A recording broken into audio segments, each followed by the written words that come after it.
Internets, we're back another week. Let me tell you something. Shouts to everybody who checked out that Victor Cruz episode. You know, I don't want you to ever think if you see something like a Victor Cruz and you're like, yo, I'm not really into football and think don't listen to it. Trust me, it be the ones that you never believe in that be the dopest episodes. I really enjoy talking about just life and growing up, family and post-career and entrepreneurship. Besides amongst many football things with the one and only Victor Cruz, man. Mr. AKA 200 Side Chicks. Don't believe that shit. But listen, internets, I want to let you know. January 18th, I'll be in Detroit. Shout out to the College of Hip Hop. I'll be on a podcast panel out there. Listen, okay? Go to my Instagram and you'll check it out and you'll see. January 18th, I'll be in Detroit. If you're from Detroit, holla at your boy. Let me know what food spots to go to. And if you're in Detroit, come out to that podcast panel. I believe it's like 7 to 9. Check out my Instagram. You'll see more info. And then you know what? The 19th, that next day to Friday, and the 20th Saturday, I'll be in Vegas. Where are my Vegas internets at? Let me know. At me. And if you ever been to Vegas and you think there's certain food spots I should hit, let me know on Twitter at Premium Pete, at The Premium Pete Show. Let me tell you something. I'm truly thankful for all the subscribers, all the people worldwide. You know what time it is. Wherever you are listening from right now, take a moment, open up that Twitter app, at Premium Pete, at Premium Pete Show, and check the fuck in. Let me know if you're calling, if you're listening from Russia, if you're listening from London, Paris, wherever, Detroit, Kansas City, Nashville. Shouts out to fucking Missouri, wherever it is. Make sure you check in, okay? And I'll tell you one thing, man. Subscribe and rate and comment. Wherever you listen to, if you listen on SoundCloud, follow us, leave a comment. If you're listening on Spotify, if you listen on Google Play, wherever it is, subscribe, rate, and leave a comment. If you fuck with us, make sure you leave a comment. Even if you want to say, fuck you, Pete, I don't care. I ain't getting mad. I don't take anything personal. Internet, in 2018, don't take anything personal, okay? But I'm going to look for you motherfuckers that say, fuck you. Okay? Don't play with me. Don't play with me. What I really want to say is this. I've been with the passing of Combat, man. I tell you the truth, man. I am so happy to see all this love for him.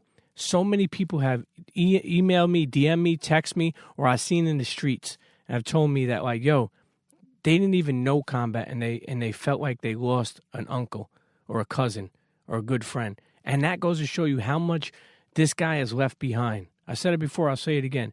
If you do something, okay, make sure you do something that you could leave behind, that will stay when you're far gone, that will make a mark when you're far gone. And that's some of the greatest things that I've learned from Combat. I said it before and I want to say it again. Thank you, Combat Jack. Thank you, Reggie Osei, for believing in me. Thank you for challenging me. Thank you for teaching me.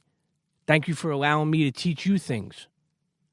Thank you for, making me put you onto Jordans at the age of 50. I love you, brother. And and listen, until we meet again, I'm going to make sure that we continue to raise the bar. And internet's in your life. If you want to pay tribute to Combat, okay, say a prayer for his kids. That it's not easy to grow up without a father. But more importantly, if you want to pay tribute to Combat, I want you to raise the bar in your life, because he would be happy to know that's what's happening. Let me tell you, he always said, dream them dreams. But in reality, Combat was living his dreams. That motherfucker loved hip-hop so much. And he used to tell me all the time, man, I love my job. Even though he was an entertainment lawyer and dealing with all these high-profile people, that wasn't the life that he wanted to live, because it just wasn't the greatest of life as you think. Him being able to sit and talk about hip-hop and the journeys of it, man, come on. Listen, I love everyone that's going back into the catalogs of the Combat Jack Show. Keep supporting him. He's the spaceship, but we're always going to keep it flying. Let me tell you, man, I've been moving and grooving out here with my daughter. I can't believe it, man. My oldest daughter is going to be 18, and we're looking at colleges. Like, the fact to sit here and say, like, I have a 3-year-old son that I read books to, and I'm teaching him, like, all different words, and he's excelling so crazy, and I love that kid, man, to death.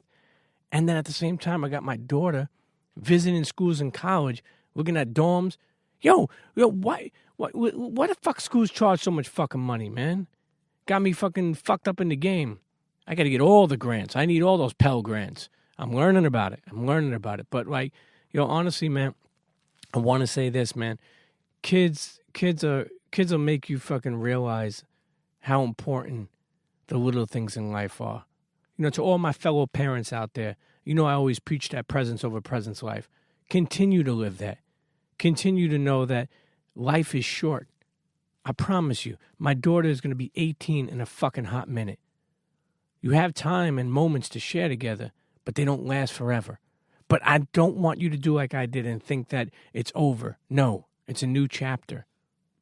Your kid gets older, and, now all of a sudden you're able to have a fucking drink with them or smoke a J with them. I mean, I don't suggest you do that, but hey, listen, if you do, make sure it's something good. Don't smoke no regs with your kid, okay?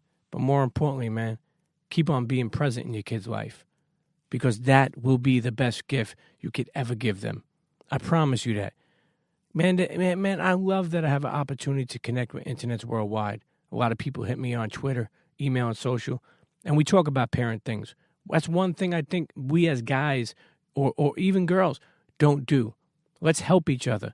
I mentioned about the podcast, and shouts to everybody who have emailed me at thepremiumpeteshow@gmail.com. I want to listen to the podcast. I want to see what you're doing. I want to make sure the quality is good. I want to give you advice because I've been in the game for a long time. But having said that, that's the same thing about parenting. We don't, sometimes I have questions. You think it's fucking easy? My daughter may hang up on me. I'm frustrated. Maybe I'll have to learn. We should have a community of people. Internet, let me tell you something. You make sure you keep people around you that keep it 100 at all times.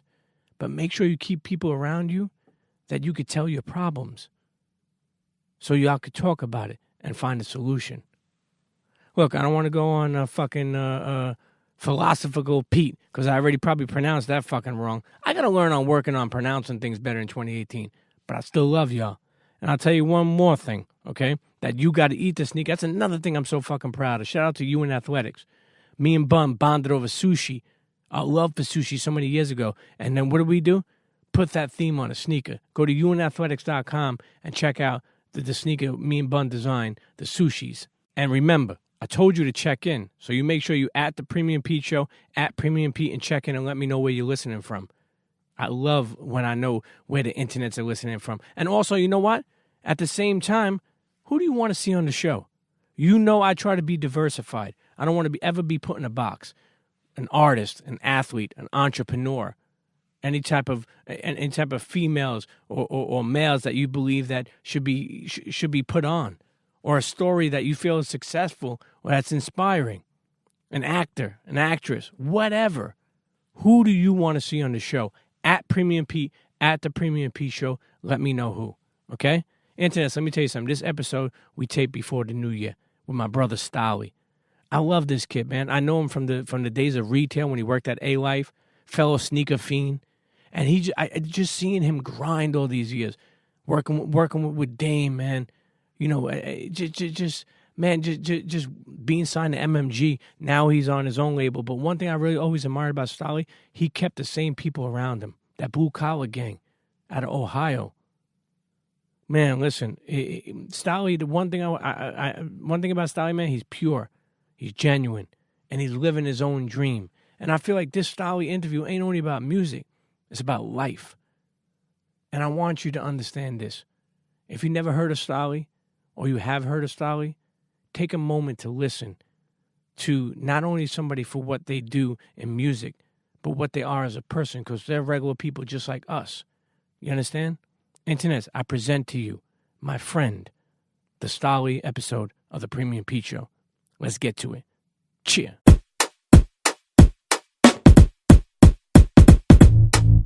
Come on, everybody get set, let's go. It's the next episode. It's the Premium Pete Show. News, interviews, all of the info.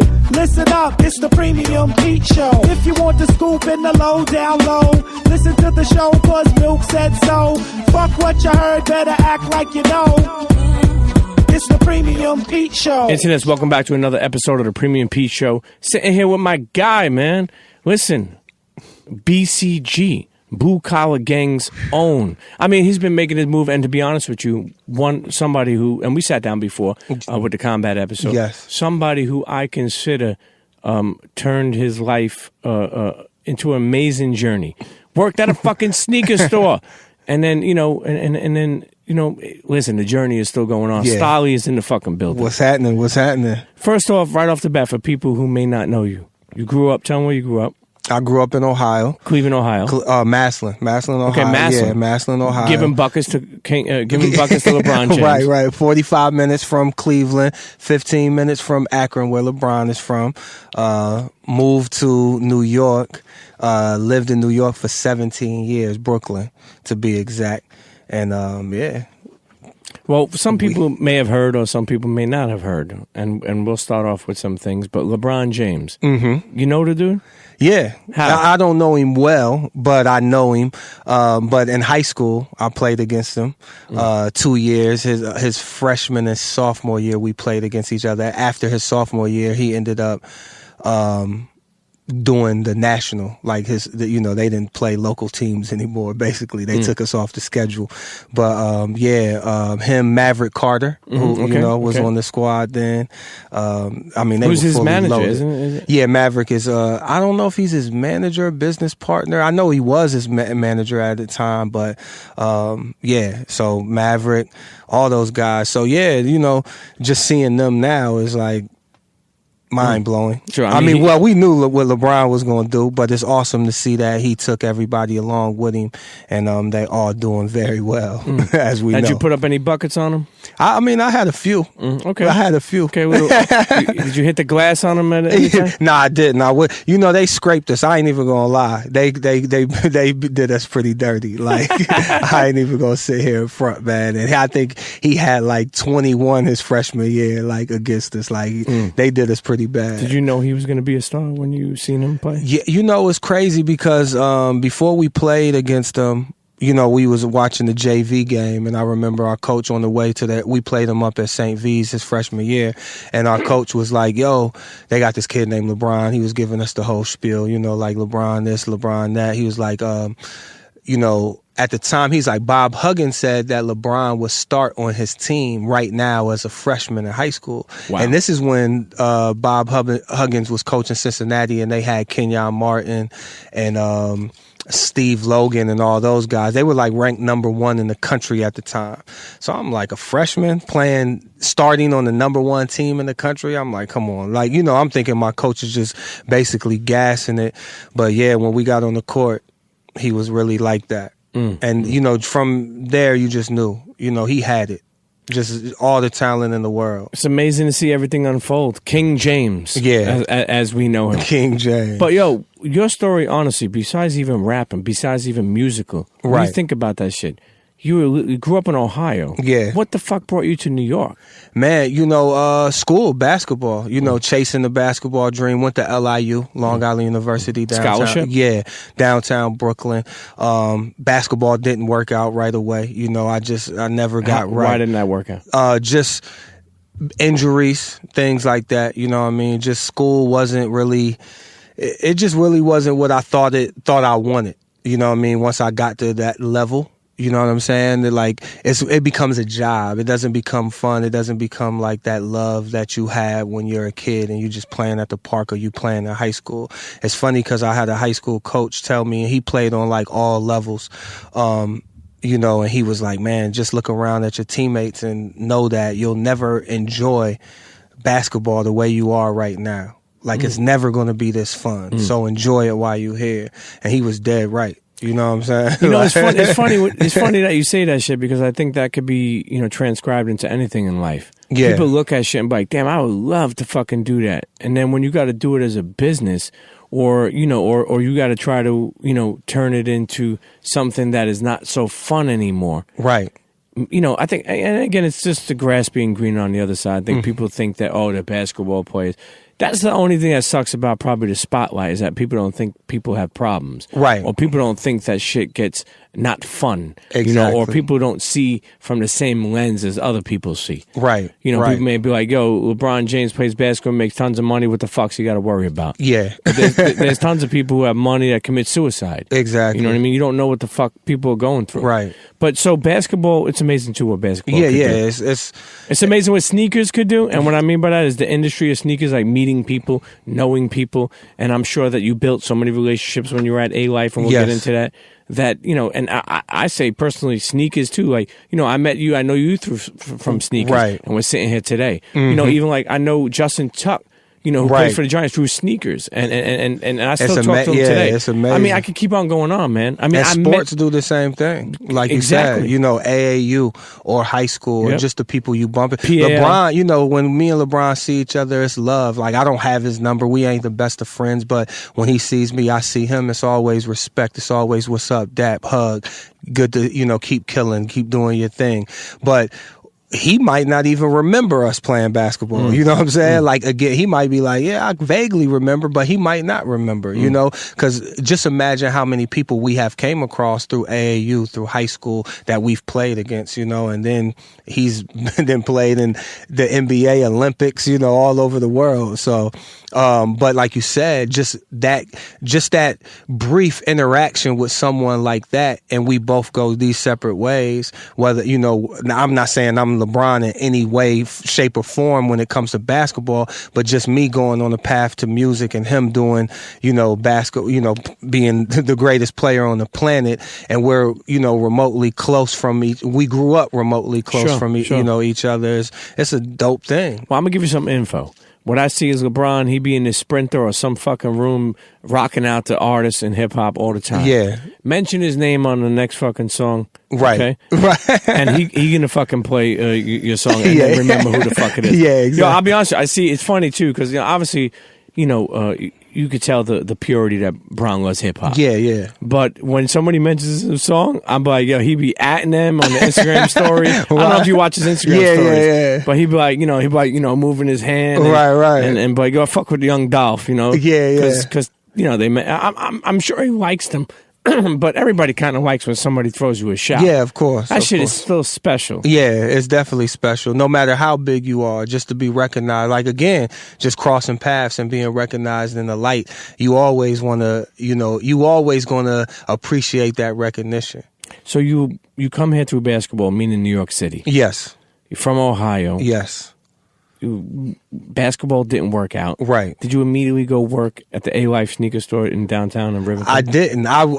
What first I did is I went to East New York and I was in the hood. Yeah. My man right here, you know what I'm saying? Like, we met each other in school, my man Dutchy, and then, you know, but again, leaving school, I just was like, I got to find a way. I knew I didn't want to go back to Massillon, where I'm from, because there was nothing there for me. It wasn't going to be nothing there for me. So whatever I had to do, I was like, I'd rather thug it here and find my way than to go back there and, you know, end up doing God knows what. So, because where I'm from, it's like, if you don't make it in sports, then you trapping. You know what I'm saying? Either you doing drugs or you selling drugs. Yeah, I mean, it ain't no other, you know what I mean? Big told us, either you got a wicked jump shot or you slinging crack. Right, you know, that's a fact, you know, and that's across America almost, in every hood, ghetto, you know what I mean? So, yeah. Who did you look up to in Ohio? Like Bone Thugs? Was those? Yeah, Bone was, man, when Bone came through, they were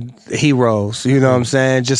We never had anyone like that. Well, I mean, still to this day, it's never been somebody who set the world on fire musically, style, just everything about them, you know what I'm saying? So seeing Bone do it was just amazing. You know, they from up the street, but they were definitely people I looked up to. But I looked up to a lot of rappers from all over. You know, I looked up to Nas, to Ice Cube, to Scarface, to Outkast, you know what I mean? A little bit of everywhere. You ever got a chance to meet any, like, you met Face? Yeah, I did a record with Scarface, Swangin'. That was amazing. You know what I'm saying? That's the Uncle Face. He's giving me tons of advice and showed love. And I remember I was on three-way call with him and Mia X one day, you know, and they was just dropping jewels on me, you know what I'm saying? I actually speak to his son a lot, you know what I'm saying? He like a little brother. So, but yeah, and I met Nas.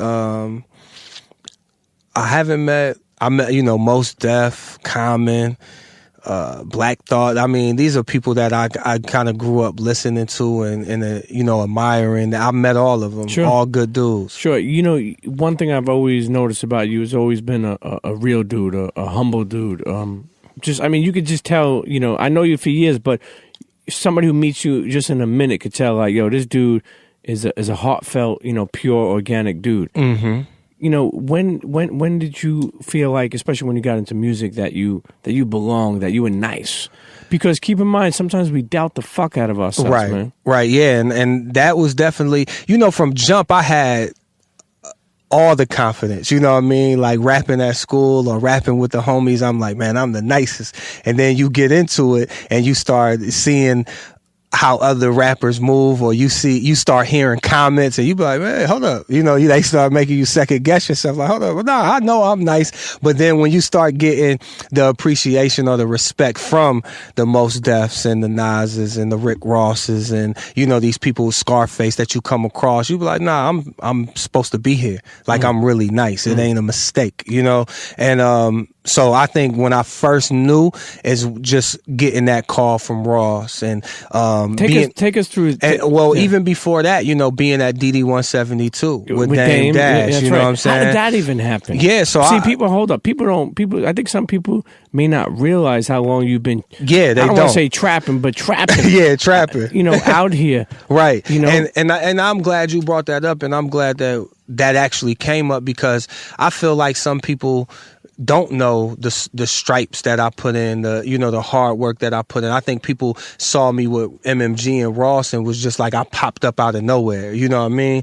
But yeah, so DD 172, I was actually doing a show. It was like a CMJ show. Do they still do CMJ? I think so. The festival here. Yep. So I did CMJ show, and it was me, Currency, and I think Wiz and Styles P was on the bill, or it might have just been me, Currency, and Styles P, but Wiz happened to be there. And after the show, we ended up at DD 172, this space with Dame Dash, me and Mickey Fax. And so we there and we just chopping it up and we talking, we start rapping and just, you know, kicking bars to like going back and forth and talking to Dame. And Dame was like, this is a space that I have. It's creative. It's for the arts. We do music here. We shoot videos here. He was just giving us the rundown, and he was like, yo, feel free to use this space anytime you want. It's open to you. And from that day forward, I never missed a day. I was in there every day, working with Ski Beats, working, you know what I mean, by myself. And everybody passed through there, from Most to the Black Keys to Currency, Wiz, Big Crit, Smoke Dizza, everybody, Nicky Ray, J Electronica, like everybody passed through there. So, you know, just being in that space is where I really, really got that confidence, because, you know, these are guys who've been in the game for, you know, 10 Were you about to years. say league? Yeah, I was. Actually, I like that, though. I was about to say I the like league. that. These guys are veterans, man. They veterans, you know, and I'm like a rookie. You know what I'm saying? Some of them only played for 4 or 5 years at that time. Right. But they were definitely putting up points. Yeah, exactly. So just being around that and that energy is what really, I think, gave me a lot of confidence as well. Because I was in there making music with some of the best artists of our generation. Sure. You know still what I'm speak saying? to Dame? I don't speak to Dame, but I seen him maybe 2 years ago in the airport, and it was all, you know, it was all love. He was passing by, he was doing good. So he's like, "Stop! Come here, motherfucker!" Yeah, you know, take some of these poppers in socks. right, Yeah? right. You know, Dame, he was asking me how I've been and how the industry was treating me and stuff like that. You know, Dame a good dude, man.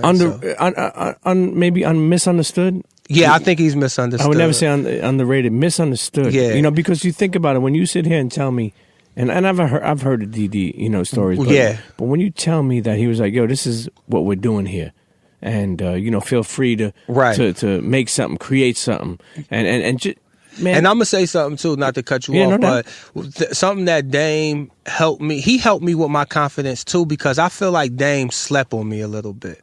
You know, I felt like he tried to I don't know. I think he tried to hold me back a little bit because I would be there every day, and he would say stuff like, "Man, you remind me of Kanye." You know, like Kanye just worked real hard, but it was like he was throwing shots, kind of like Kanye is nice, but he not that nice. He had to work to be nice. Like, and he would try to say that to me. I'm like, hold up, Dame. Like, you slick sneak dissing. Like, you know what I'm saying? Yeah, I mean, there's people out there like that. Yeah, but you know, Dame, like you said, Dame is misunderstood. But, you know, like, again, him saying things like that and him doing things like say MTV or Pitchfork would come do a write-up on the space, he would like leave me out of the interview. Like, he wouldn't mention my name, but I'm like there every day. So things like that motivated me to be like, okay, you sleeping, or you ain't recognizing, you know, because he would mention people's names that passed through there that weren't there every day. Like, I'm there every day in your face, but you know, there might be somebody, like you said, who been in the league a little longer and put up a couple more points that he felt like what he should mention that would give that space a little bit more credibility. You know what I mean? It's funny you say that too, because, you know, I had Choke No Joke on a while ago. He a wild motherfucker. Yeah. But he was telling me how, you know, no shots at Jim. I appreciate him. But you know, just facts are facts. He was telling me how that they did like radio interviews, and he wouldn't even say that he shot the fucking video. That's what I'm saying. And he was like, "What the fuck?" And you know what it is? You know what it is too. And it's just my opinion. It's like old school style of like, you know, there's a lot of, you know, like they hold you. I don't want to say to hold you back, but it's kind of like, you know, for like 3-4 years I kept you at a distance until, you know, but now, you know, when they do open up, it's a lot of love. But sometimes relationships don't last that long with people who aren't being shown love like that. But, you know, anyway, for someone who's listening that may not know Stalley, what would you say that your sound is? Oh man, my sound it's definitely Midwest. You know, I call it intelligent trunk music because where I'm from, you know, we love to ride around, listen to music in our cars. We love to have 15s and 10s beating Alpines. You Rockford Fosgates? Yeah. Harmon County? Yes, all of that. So we love that, but we also love to be taught. We also love to get jewels and to have conceptual music, you know, so that's where the blending of the intelligent trunk music, it's like you definitely have conceptual music saying something, lyrical content, but it's also knocking and slapping, you know what I mean, so you can enjoy. Yeah, that's how I would really describe my sound. You speak moving with Dame in the studio and having a space to create, and then, you know, like I said, you went to A-Life, right? Maybe throughout that time? Yeah. Is it right? Right, okay. That was, A-Life was before that. Like, A-Life was right before the DD 172. Okay. Yeah. So, because I find that story amazing, too, like that I was mentioning, just working at a sneaker store. Yeah. You know what I mean? Like you know, and there's nothing wrong. I've worked in sneaker stores. I've done a bunch of shit throughout my, you know, life. But when you're working at sneakers, did you think that the dream was on hold? You know, because the reason why I say that for is because in retail, sometimes it could just be like a ceiling job. Yeah. You're doing the same thing every day. You're selling sneakers. Sometimes, you know, you may be good with customers, but at the end of the day, they're going to buy what they want to buy. You may convince somebody else to buy something, but, you know, sometimes people lose their, I guess I want to say they maybe put their dreams on hold. Yeah. Or they be like, yo, I'm just trying to pay the bills. Right. No, you can easily get caught up in that. You know, you can easily get caught up in just being comfortable, paying bills, getting sneakers, being fly. You know what I'm saying? Like, some people are just comfortable with that. But I always knew there was something else for me. And it was a blessing in disguise because at the time, the economy was bad and I had got laid off because it just wasn't, like, it wasn't doing well. Retail wasn't doing good. The store wasn't really doing that well. There was no Yeezys back then. Exactly, yeah. It was no Yeezys. It was no, all the retros were, you know, it was like just starting to be the retro, you know what I'm saying? So it was slow. And from that day forward, I remember telling my girl, who's now my fiance, I was like, you know, if I could just make enough money doing music that I did working at A-Life, I'll be good. And and then it just happened. Like it's, I put out a tape and it start catching, and then I start doing shows, and I By was yourself, making, you put out the tape. by myself. It was independent, right? Which today you're back to being independent. back to being independent, back to being able to do whatever I want to do, creative, and put music out at the pace that I like to put out. So it was a blessing. Total control. Start, like I said, putting music out. The blogs were just now starting to be popular, like the Two Dope Boys and the Nah Rights, and on, like when you was getting on those blogs, you was like, it was a big deal at the time. So shout out to them too, for always supporting still to this day, so yeah, like that's when I really just was like, you know what, I'm not going to go back to work. And I remember even thinking about going back to work, and my girl was like, "Nah, you not doing that." I think you told me a story a while ago that this girl was a ride or die. I don't remember why. Was there some low points in your life at that time? Yeah, definitely. Like, I was basically homeless, you know what I'm saying? Like couch surfing, and she basically took me in. Her parents did. She lived in Queens. They had a house, and they was like, come stay with us until you get yourself together. And then that's what happened. Just work, focused on music. I was in the studio. I was at DD 172 every day, just working on the craft, working on music, putting together the project, and then from there, I put together Lincoln Way Nights, and then from Lincoln Way Nights, it just took off. Take us through when you get a call from Rick Ross, right, or even how that relationship prospered. That then they signed you to MMG at that time. Yeah, so I was in the city. I think I was at Penn Station, about to get on the LIRR. I was with my girl. It was probably late. Yeah, it was in Currency. 5:30. Right. Yeah, Currency called me. Was like, yo, he was like, Rick Ross? I'm like, yeah. He was like, he wants your number. And he's like, I was like, word? I was like, for what? He's like, I don't know for what, but I just wanted, before I gave your number out, I wanted to ask you old if it school was cool. style. Yeah, and then I was like, yeah, it's cool. I was like, I don't know what he want, but sure, pass him my number. And then he passed Ross my number. Ross called me and was like, right away? Yeah, like probably a couple hours later, he called me. No, it might have been right away, actually, because I was still in the train station when he called me. I remember that. So it was like a couple minutes later, Ross hit me like, yo, Currency gave me your number. He's like, I wanted to know what you was doing tomorrow. And then we got on the phone. I think this was on the phone, or did he text me? I forget what happened, but I think he called me first, and then he texted me and was like, yo, I want to fly you down here to Dallas. He was in Dallas. He was on the I Am Music tour with Lil Wayne. And then the next day, I went down there, met him, and he was like, yo, I got this situation with Warner through it's MMG. I'm building a brand. I'm building a label. And he was like, and I've been watching you for a minute, and I would love to have you a part of the team. And then we just talked it out. And how do you even know, like, what you're worth, or how do you know, like that? Yeah, that was tough. Again, that whole process was tough for me because, like you said, I didn't know what I was worth. I didn't know what I should even ask for or what I shouldn't ask for. All I know is I remember I told him, he asked me what my vision was. I told him what my vision was, and he asked me, and I told him, I was like, I have my BCG brand. I have the brand that I've built so far. Yeah, Blue Collar Gang. And I was like, as long as I can come over here and I can be myself and maintain doing what I've been doing and building with my fan base like I have been, then I'm cool with it. And he was like, yeah, that's exactly what we want. He was like, that's what we want you to do. We need the diversity. You almost. Underdig? Yeah. Yeah.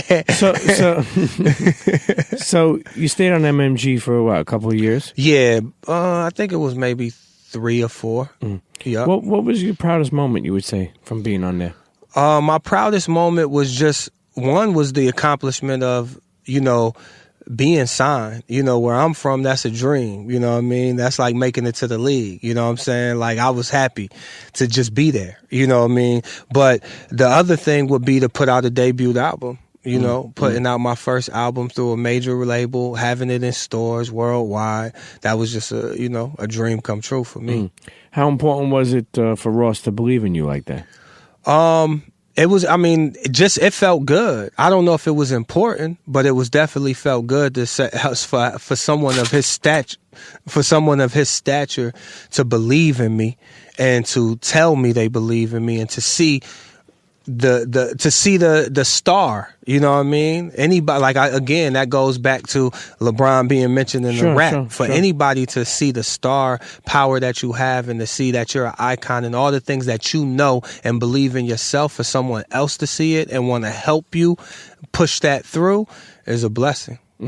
Now, did you get a Rolex? Did he give you one of those Rolexes? Yeah, he gave me a Rolex. He definitely did. Yeah, nice. Yeah, shout out to Rolex.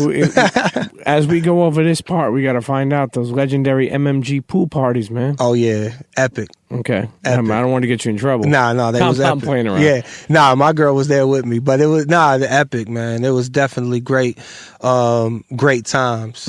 Definitely. How's your relationship with Gunplay? Great. That's my brother. Every time I see him, it's always love. That dude is a crazy, wild, great motherfucker. He's great. He's great. And I think he's someone who's misunderstood too. Very intelligent, very smart, and very good-hearted. You know what I'm saying? Like, just a good all-around dude, man. And I wish him the best. I mean, he's been doing his thing, you know what I'm saying? So, proud of him. You know, even like you think about like the MMG compilation albums, you know, those were dope. You know? Right. I enjoyed them. You know, in the camp at the time, you know, some people didn't get along. Like, I remember like Wale or Meek weren't really getting along. Right. But I feel like you always stayed yourself, bro. That's one thing I always give you credit. Like, you never changed. Yeah, never. You know what I mean? Like throughout the years I've seen you, you know, man, that's important to never change. Yeah, it is. But how the fuck? Because people change, man. Right. People change. Yeah, I mean, it's just, I don't know, man. Shout out to my mom, man. She just raised a good dude. You know what I'm saying? Like, I didn't even ask you that. That's one of my most famous questions of always asking. Like, you grew up with mom and dad? Just mom. Okay. Yeah. Dad, you never met dad? I did. But the last time I saw my dad was 10 years old. And then the next time I seen him, he was in a casket. Yeah, he passed away. But, you know, shout out to him too. You know, most definitely. You know, Right. Growing up, you know, when people don't grow up with a father, whether that be a son or a daughter, right? That definitely, sometimes people don't talk about it enough, but it definitely affects them. Do you feel that affected you? You know, I know it has had to affect me in some way, but I don't feel it. But I know it, you know what I mean? Like, I feel like it didn't bother me. I feel like my mom did such a good job that it was like his absence was felt, but it wasn't felt. You know what I mean? If that makes sense. Because, like, I just know that something is I have to miss him, or there has to be some, you know what I mean? Like, just not having him there. But, like, when I think about it, I really ask myself that same question. Like, did it really affect me, or does it affect me still to this day? But it doesn't seem like it has. You didn't have any kids yet, right? I do. Okay, you have a daughter? Yeah, I have 2 sons and a daughter. Really? Okay, so yes. how many?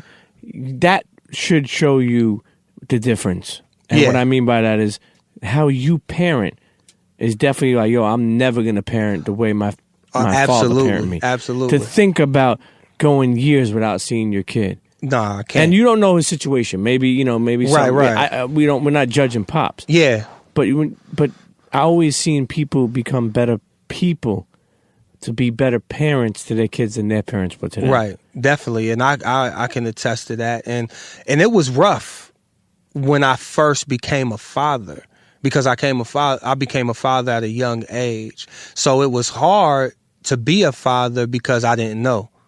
So there goes the effect right there. You know what I'm saying? I didn't know how to be a father because I didn't have a father. So it took some time for me to really understand and get there. But once I did, it was easy. You know what I mean? Because it's like, even my mom is kind of tough. You know what I mean? She ain't one to kiss and hug you and tell you she loved me. My mom just started telling me she loved me when she get off the phone. Like, you know what I'm saying? Why do you think that for? I don't know. I don't know. What did mom do? Did mom work? Mom worked always. The hardest worker I know. Like, she's worked, and she always kept us where we needed to be. Always kept us in active. My mom was great, man. I'm going to tell you a story that when I was in school, right, I used to be very bad. Put it like that. I used to get into fights every day, like literally fist fights every day. So I probably was in 7th grade, and I remember going to my mom, and I was like, yo, I have to leave this school because if I don't, I love basketball, I love sports. I was like, I want to play. But I was like, and then I was having trouble with my eligibility. So I'm like, yo, if I have to leave this school in order for me to do anything positive because I'm fucking up. You know what I'm saying? So there was a school called Perry, which is like probably maybe 10, 15 minutes away from where I'm from. And, it was majority white, but, there was black people there too. But people who went there was like smart. So, you know what I mean? They got their they took education serious. And I saw that just from friends that I had that went to school there that I just, chilled with. So I'm like, man, Mom, like, maybe I should go to Perry. And she was like, really? You want to? So she took me out of the school I was at and put me into this school. And my mom drove me to school because it was out of our district, no school buses, nothing. So my mom woke up, drove me to school every day. She would take her lunch break at the time that school was let out just so she can come and get me. So she wasn't even having a lunch break. She was literally using her lunch break to come pick me up and take me home and then go back to work. And then if I had basketball practice or anything like that, she would move around her schedule just so she can come and get me. But that's just the type of mom I have, you know what I'm saying? It's fucking crazy because in this game, we don't talk about that shit enough. But, a parent's sacrifice is a kid's success. Always. You don't think about that shit. Like I always say to myself, like, yo, there's some parents who are like, yo, I'm not fucking going 3 times a week. Like there's some parents who will not do that. Not trying to hold their kids back, but just don't have the time to do that. Yeah. What about parents, fathers who are working 2 jobs and shit? Mm-hmm. Man, it's why I give credit to a lot of parents like that, and I'm inspired. Me too. By parents like that. Because my mom easily could be like, boy, you better just straighten up and stay in this school. Yeah. I mean, think about it. Think about it too, right? If you look at somebody like, give an example like a Justin Bieber. Right. If his mother was like, look, didn't foresee the time or make the calls, like, and keep in mind, maybe now the younger parents, but the older parents didn't see freelance and shit as opportunities. They're probably, boy, stop playing around with that DJ equipment. Yeah. Maybe we'd never have the next DJ Premier. Exactly. Maybe we'd have the next DJ Scratch. Right. People, I mean, I still, to this day, like, some of the older parents, like, my daughter's will be 18, some of the older parents are like, my son DJs, but that's not a job. I'm like, I know people who travel the world and are millionaires as DJs. Right. But what I'm saying is, like, it's like, that has a lot to do with the parent, man. Yeah. Like, seeing a talent and supporting the fuck out of it. Mm-hmm. Bringing them, like, like if you're like John Legend, I mean, I don't know if his mother or father bought him a piano lessons, but if they did, fucking cut them a check, Johnny boy. Right. Yeah. Think about it. Because and even with my mom, eventually she allowed me to go back to the school that I ended up graduating with, from the school that in my city where I grew up at, with, kids in my neighborhood that I grew up with. But she let me go back when I felt like I was ready to go back.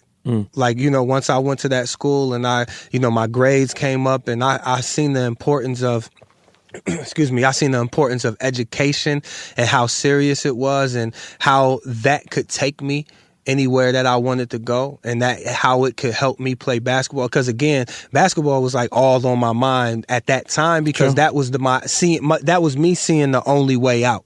Like I said, when I came to, LIU, I'm thinking basketball, but when it didn't work out and school didn't work out because I only saw it as a get out. Sure, you had to rethink life. Right.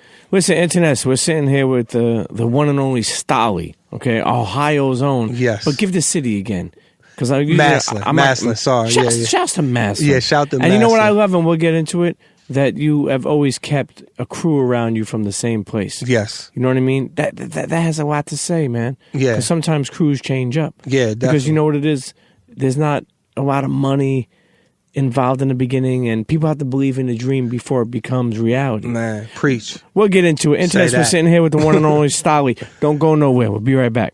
Cheer. It's your boy, Brooklyn's finest, New York Giant, God's favorite DJ, Clark Kent. You are listening to the Premium Peach Show. Pay attention. Internet, and we're back sitting here with Stalley. Yes. My guy, my friend. Yes, Listen, my brother. As we're talking about MMG, the time there, the moments there, the pool parties, right. the Rolex. Yeah. You are now back on your own. Right. Independent. New Rolex. New Rolex. Nice. Yeah.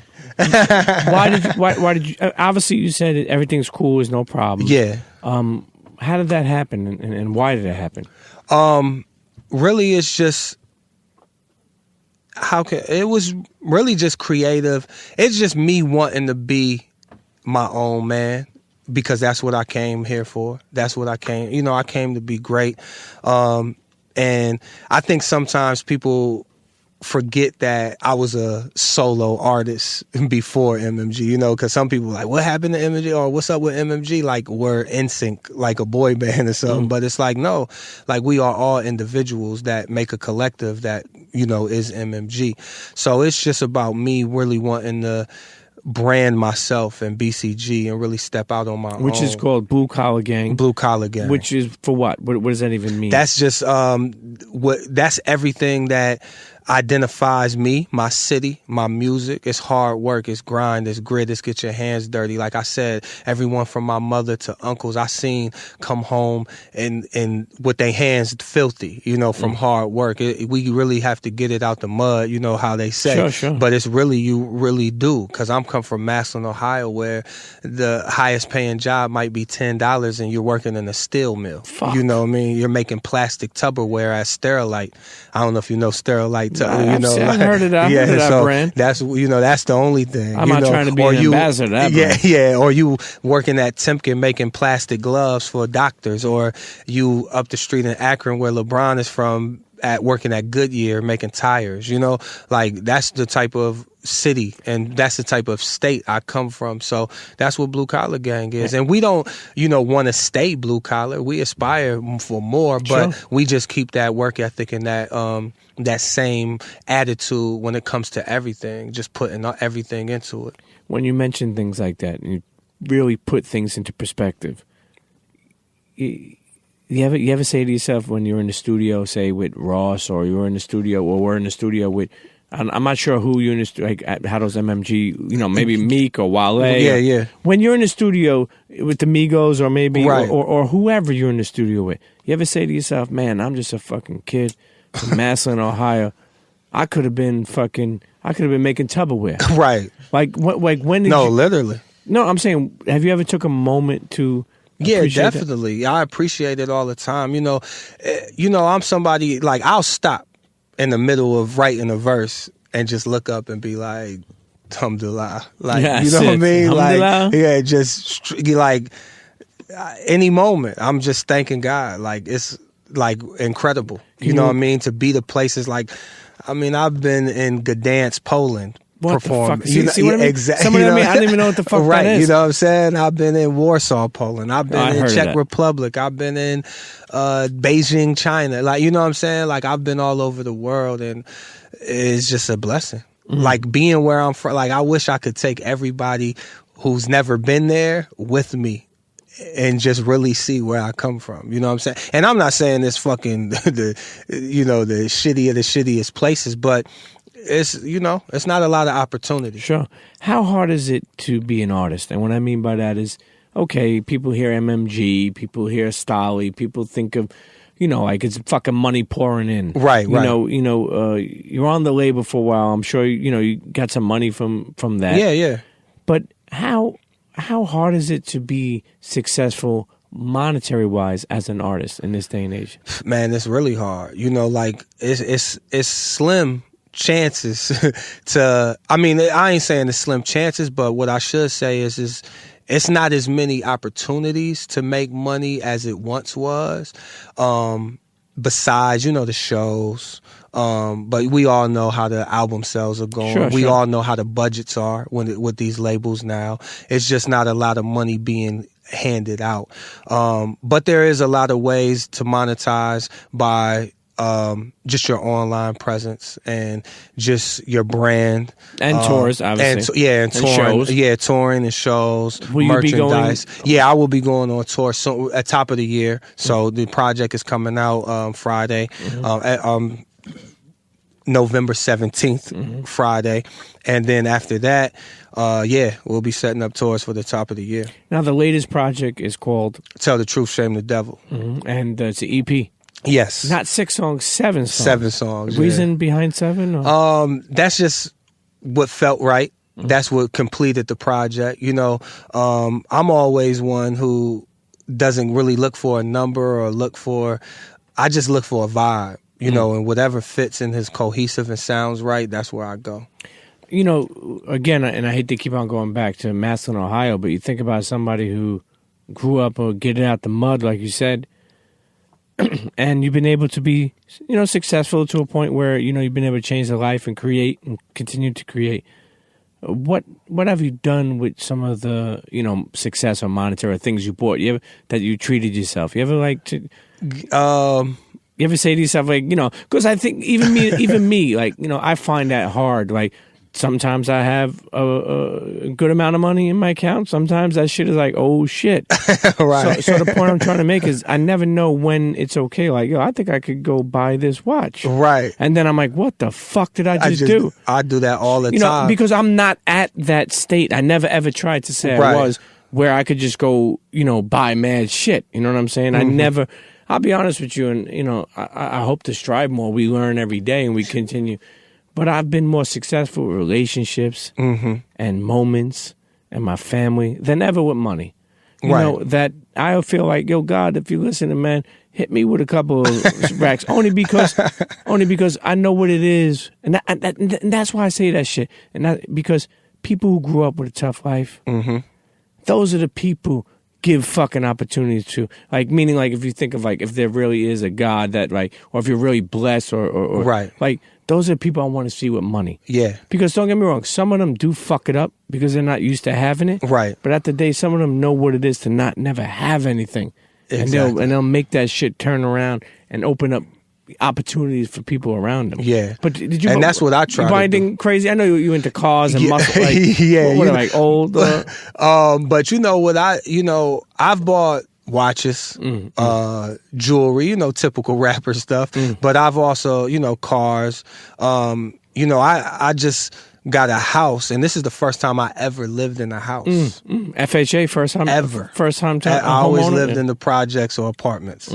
So this is the first time I literally ever lived in a house. Mortgage Stalley in the building. So it's, you know, that's a good thing. But I do feel what is it, survivor's remorse, or is that what it's called? Like, I feel like I've had that a lot, or I have that. Like, even I can go and buy some shoes, like some Balenciagas for $800 and be like, ugh, why did I do that? You know, even though I can do it, but it's just like knowing where I come from and what I came from and what, and not having, you kind of feel bad. Or I used to feel like if I get something, I got to get something for everybody. Sure, you know, because they came up with you. Right. So I can't, but I'm kind of growing out of the feeling guilty for getting things. You know what I mean? So I'm more I deserve it. I work hard. You know, an artist, obviously, we speak about how hard it is to squeeze money out. I mean, people can make a living, but I always tell people, you know, you look at somebody like Nas, who's involved in tech, right? Who has partnership in Sweet Chick, open up restaurants, right? Who's doing all? Are you starting to think of possibly trying to do some other things? Yeah, definitely. You know, when the right opportunity presents itself, I definitely want to jump all over it. You know, there's things that I'm into, like fashion, as we know, and sneakers and things like that. But it's just about, and I'm into cars and a lot of things, you know, but it's just about the right opportunity presenting itself that I feel like I could capitalize off of and really make money and help others at the same time. Now, when you think about moving in a space that you can create by yourself, right? Besides music, you know, merch or tours, or I mean, is there anything that you want to try to do different that you couldn't do with a label? Well, you know, now I can do whatever I want, and that's a blessing, you know. And before, like, when it came to tours or merchandise or whatever, it was always kind of like feeling like there was you were answering to somebody almost, you know. But now I have the freedom to do whatever I want, so that's the true blessing. You don't feature many artists on your albums, or your mixtapes or anything you put out. You know, why is that? Because I mean, you know me. I think you know me enough that I'm always alone, you know what I'm saying? When you see me, I'm solo, you know, or I'm with the homies, you know what I'm saying? But I feel like when I make music, I want to make music with friends or people that we have the same sensibilities and the same outlook on music and different things like that. And I feel like that makes the best music. So that's what I try to do. Who is Stalley's favorite or people you looking at, upcoming artists? Upcoming artists? Anybody on your radar? Man, my man Dutchy right here. Big Dutchy. Yeah. Drew Smith, Black Cobain. You know, just the homies. That's who I really be paying attention to. Now, with you know, Nike. You know, obviously, you know, they know that you worked in sneaker shop. Yeah. You've been able to build a relationship with them. Right. Yes. Anything possible to do with them in the future? Hopefully, you know, I mean, I would love to. I shouldn't say hopefully. I would love to if the opportunity presented itself. I feel like it should have already, because I feel like, you know, I'm someone who's very heavy in the culture and have a great influence on the culture. Sure. And I feel like I should have did it already, but you know, Nike hit me up. Yeah, most definitely. Now, how did the Migos? Now you also you dropped a single. Yeah, right? My Line, My featuring the Migos. How did Make that sure happen? y'all get that right now. iTunes, Spotify, Yes, Tidal? everywhere. Yeah, everywhere. Yeah, so we had a mutual friend. Friend brought him to the studio when we was in Atlanta, and we just vibed and knocked out the record, man. Good dudes. I'm an advocate of those dudes. I really fuck with them. Always the same people every time I see them. You know what I'm saying? Never on no funny shit. Solid dudes. And I think it shows in the music. I think the chemistry on the record, if you listen to it, you'll hear it. You know what I mean? So, that again, that's feature, you know what I mean? That's a feature that made sense, that felt good, you know what I mean? And that came out natural. Everything has to be organic with me. I don't want nothing forced. I don't want to shoot nothing through the email. Like, let's really build, you know what I mean? If I don't have you on the phone and I can't text you and you don't text back, we don't need to do no record together. I mean, basically. You know, yeah. Where you resting these days? I'm in Atlanta, but I'm back and forth between Atlanta and Brooklyn. Okay, ATL. Yeah. I was just in ATL, man. Let me tell you something. I fuck with Atlanta, man. I think it's becoming saturated though. That traffic is becoming like LA. Yeah, you know, take you fucking like it's like that traffic. It's only is 3 OD. miles away, but it's 52 minutes. Like, Yeah, now everything fuck? 20 minutes away from in Atlanta. You mean, don't even have to ask nobody. You like, where you? Oh, that's 20 minutes. Yeah, we did a live show over there. Shouts to WeWork, brought Greg Street out. Oh, dope. Brought Trinidad. Dope. Brought KP out. Okay, you familiar with yeah, KP? of course, yeah. So KP, a legend in Atlanta. myself, I want to bring out people from all different, you know, just a community. Nah, that was man. a good mix, Just man. a community. Yeah, that's a good mix of culture, sneakers, music, everything. We threw in. That's what I try to do. I got this tour going on. We've been visiting a couple of cities. Basically doing a live podcast, but not just a podcast, like an event. Yeah. So meaning like music and drinks and bites and let people, because I want people to be able to rub shoulders, Right. and network, Definitely. you know, and meet different people of the city, of the community. So definitely. But you amongst that, you know, you amongst the culture, so yeah, no, most definitely, and you know, it's I'm proud to always see your progression. I'm proud to see what's next. How's Rashad doing, man? He's great. I mean, he just got married. You know, Really? So, yeah. Fuck, man, yeah, we should talk them out exactly. of it. No, I'm playing around. Nah, so he's doing good. He's, you know, Rashad gonna always make music and always be good. Yeah. So Who produced this latest product? Super Mario. Mm-hmm. So dope young producer from South Carolina, but lives in Atlanta now. Done a lot of music for a lot of different artists like Young Thug and 2 Chainz, Young Jeezy, even Big Crit. So, but he produced the whole project. Again, you know, I like to sit in, lock in with a producer and get that cohesiveness, get that sound right sonically, and just put together a good body of work. I'm always a fan of the artist and the producer. You know what I mean? Yeah, the Snoop and the okay, Dre's, and okay. you know, like that Dungeon Family and Outkast. Like, I'm always a fan of that. Is there a moment? You know, we spoke briefly on it, but is there a moment that you were in the studio that was memorable to you? Like that you know, is there any time or song or track you've been a part of that was super memorable? Oh man, I'm trying to think. The Scarface. You know, being in the studio with Scarface was amazing. And I'm gonna tell you what, he the record was called Swangin'. Shout out to Houston and all the swangers out there, man. I love the graphics for that. Yeah,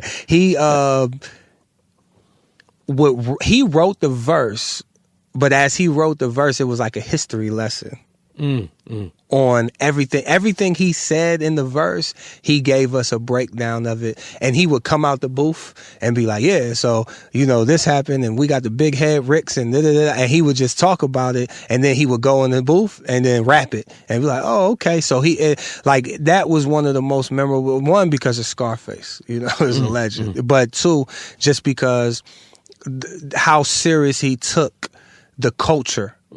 He loves the shit out of it. Yeah, man. you know what I'm saying? And swanging, and it was just a beautiful thing. And I'm glad that he was a part of that, and I got to hear him speak on the culture, because one thing about Scarface is like you don't really hear him talk about the car culture or the swanging, too much in his music, and for him to be a part of it and and give us those jewels, it was a beautiful thing. So that was definitely one of my most memorable moments in the studio. Face is one hell of a golfer too. That? Yeah, I heard that motherfucker's nasty, man. He'd be on that pause, that back nine, whatever the fuck it's called. Like I'd be calling him, he'd be like, Pete.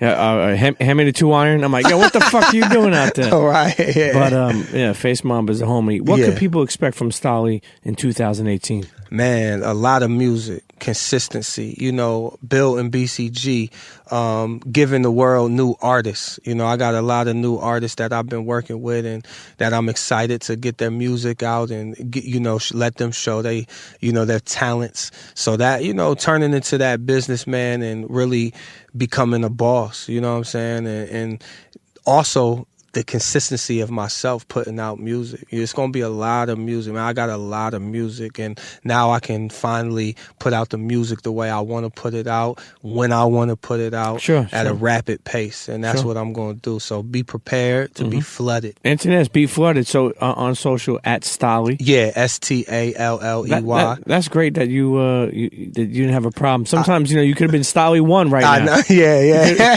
Or the real Stalley. Yeah. Think about it. Or it could have been MMG Stalley. Yeah, or so, yeah. And you would have had to edit that. Right, yeah. Would have had to turn it to Stalley BCG. But yeah, follow me on Twitter, Instagram at Stalley.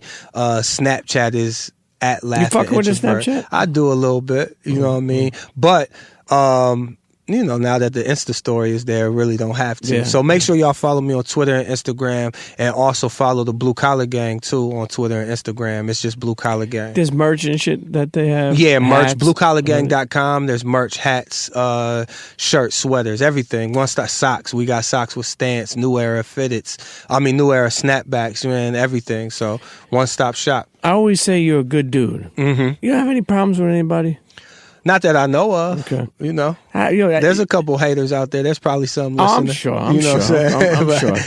But the reason why I say that for is because, when I think of even and I spoke about this before, but when I think about even somebody like Fab, besides that little Ray J shit, that motherfucker don't got a problem with nobody. Right. 20 years in the game. Yeah. And I'll be honest with you, there's always fuck shit in the game. Yeah. But if you could maybe not take that shit personal or not take that shit emotional, think about it. There's people in this game that have lasted 20, 25 years, still out here. Yeah. So, Fab a Scorpio, so maybe that's why, I'm a Scorpio too, so maybe we got something in common there. We don't want no problems, man.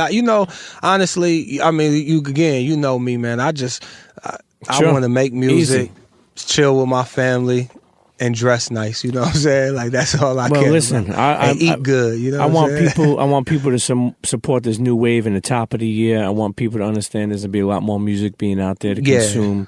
And support good music, you know what I mean? Support independence, support a black man trying to feed his family, you know what I mean? But again, I'm not asking for anything as far, I'm not begging, but I definitely need the eyes and the ears, because I got a lot of great shit going on, and I got a lot of great music, and it's time to stop being overlooked. One thing I get bothered by is that I see so many people, they like, man, you so slept on, you so underrated, you the best in MMG, they be sleeping on you.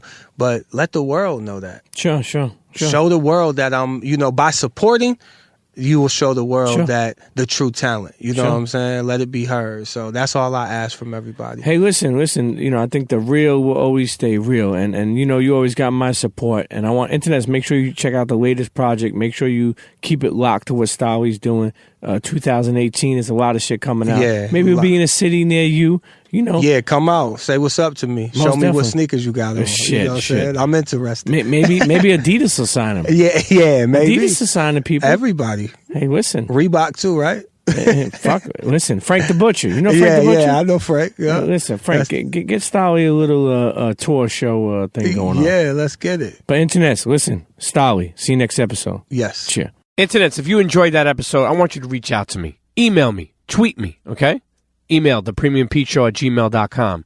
At Twitter, @Premium Pete, @Premium Pete Show. On Instagram, @Premium Pete, @Premium Pete Show also. Let me know what you like. Let me know what you didn't like. And also, to all my small businesses or big businesses, no matter how small or big you are, you want to advertise with The Premium Pete Show? Get at me. thepremiumpeteshow@gmail.com, and we'll figure something out, okay? Now make sure you subscribe, rate, and tell a friend to tell a friend. And I'll see you next episode. Cheer.